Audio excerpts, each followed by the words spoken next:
بسم اللہ الرحمن الرحیم۔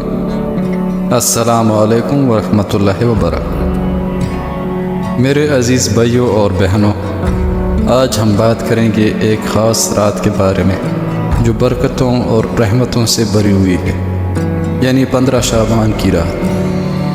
یہ رات ہمیں اپنے گناہوں سے معافی مانگنے، اللہ سے قریب ہونے اور اپنے اعمال کا جائزہ لینے کا ایک بہترین موقع فراہم کرتی ہے۔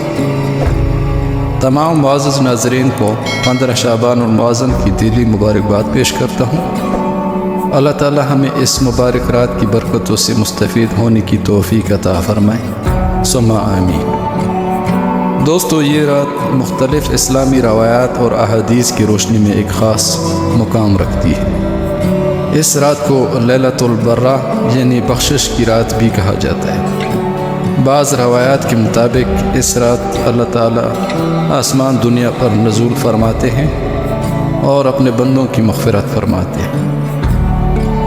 حدیث مبارک میں آتا ہے، ابن ماجہ حدیث نمبر 1390، حضرت عائشہ رضی اللہ تعالیٰ عنہ فرماتی ہیں کہ رسول پاک صلی اللہ علیہ وآلہ وسلم نے فرمایا، اللہ تعالیٰ شعبان کی 15ویں رات کو آسمان دنیا پر نزول فرماتے ہیں اور قبیلہ بنو کلب کی بکریوں کے بالوں سے بھی زیادہ لوگوں کی مغفرت فرماتے ہیں۔ رسول پاک صلی اللہ علیہ وسلم نے اس رات قبرستان جانے کی بھی تلقین فرمائی ہے۔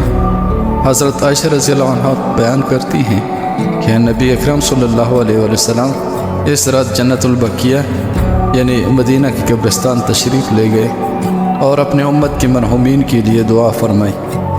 اس لیے ہمیں بھی چاہیے کہ ہم اپنے عزیز و اقارب کی قبروں پر جا کر ان کے لیے دعائے مغفرت کریں تاکہ ان کی روحیں سکون پائیں اور اللہ کی رحمت کے مستحق بنیں۔ معزز ناظرین، ایک مرتبہ حضرت حسن بصری رحمۃ اللہ علیہ کے پاس ایک شخص آیا اور کہنے لگا، حضرت میں بہت زیادہ گناہ گار ہوں، کیا میری بخشش ہو سکتی ہے؟ تو حضرت حسن بصری رحمۃ اللہ علیہ نے فرمایا، بیٹا کبھی اللہ کی رحمت سے مایوس نہ ہونا۔ 15 شعبان کی رات وہ رات ہے جب اللہ تعالیٰ اپنے بندوں پر بے پناہ رحم فرماتے ہیں۔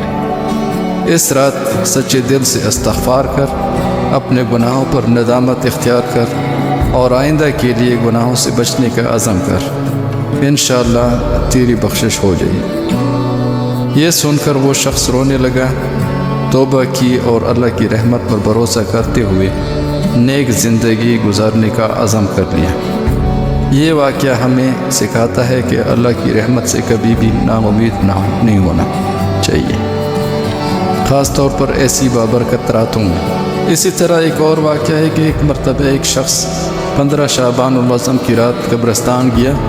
وہ اپنے والدین کی قبر پر دعا کرنے کے بعد واپس جا رہا تھا کہ ایسے ایک دھیمی سی آواز سنائی دی۔ وہ ٹھہر گیا اور غور کرنے لگا۔ آواز آ رہی تھی، کیا کوئی ہے جو ہمارے لیے دعا کرے؟ کیا کوئی ہے جو ہماری مغفرت کی دعا کرے؟ یہ سن کر وہ شخص حیران اور پریشان ہو گیا۔ اس نے اپنے ارد گرد دیکھا لیکن کوئی نظر نہیں آیا۔ وہ واپس بھاگ کر ایک بزرگ عالم کے پاس پہنچا اور سارا واقعہ بیان کیا۔ عالم نے کہا، بیٹا 15 شعبان کی رات کو مرحومین اللہ سے دعائیں مانگتے ہیں کہ ان کے زندہ رشتہ دار ان کے لیے مغفرت طلب کریں۔ جو شخص اس رات قبرستان جا کر مرحومین کے لیے دعا کرتا ہے، اللہ اس کے اپنے گناہوں کو بھی معاف فرما دیتا ہے۔ یہ سن کر وہ شخص فوراً واپس گیا اور تمام مرحومین کے لیے دعا کی۔ اس رات اس نے ایک عجیب و روحانی سکون محسوس کیا جو اس سے پہلے کبھی نہ ہوا تھا۔ تو دوستو، اس رات زیادہ سے زیادہ نوافل ادا کیے جائیں۔ بعض روایات کے مطابق 6 رکعت نفل نماز پڑھنے سے اللہ تعالیٰ عمر، روزی اور ایمان میں برکت عطا فرماتے ہیں۔ یہ رات اپنے گناہوں کی معافی مانگنے کا بہترین موقع ہے۔ سچے دل سے استغفار کرنے والا بندہ اللہ کے نزدیک محبوب ہوتا ہے۔ اس رات قرآن مجید کی تلاوت کرنی چاہیے تاکہ ہمارے دلوں کو سکون اور نور ملے۔ اس مبارک رات میں درود شریف پڑھنا نہایت فضیلت رکھتا ہے، اور 15 شعبان کے دن کو روزہ رکھنا کی بھی بہت زیادہ فضیلت ہے۔ کچھ لوگ اس رات کو مخصوص طریقوں سے منانے کو لازم سمجھتے ہیں، جیسا کہ خاص قسم کی گھروں میں محفل منعقد کرنا یا حلوہ پکانا۔ یاد رکھیں کہ اسلام میں عبادت کے لیے کوئی مخصوص رسم یا تقریب ضروری نہیں، بلکہ اصل چیز نیت اور عبادت کی قبولیت ہے۔ اور بعض لوگ اس رات کو شب قدر سمجھتے ہیں، لیکن یاد رکھنا یہ شب قدر نہیں ہے، کیونکہ شب قدر کی فضیلت قرآن سے ثابت ہے، جبکہ 15 شعبان کی رات کی فضیلت مستند احادیث سے معلوم ہوتی ہے۔ اس لیے ایسے عبادت کے لیے بہترین موقع سمجھے، مگر ایسے شب قدر کے برابر نہ کریں۔ دوستو، یہ رات ہمیں ایک سنہری موقع فراہم کرتی ہے کہ ہم اپنی زندگیوں کا جائزہ لیں، اللہ تعالیٰ سے قربت حاصل کریں اور اپنے گناہوں کی معافی مانگیں۔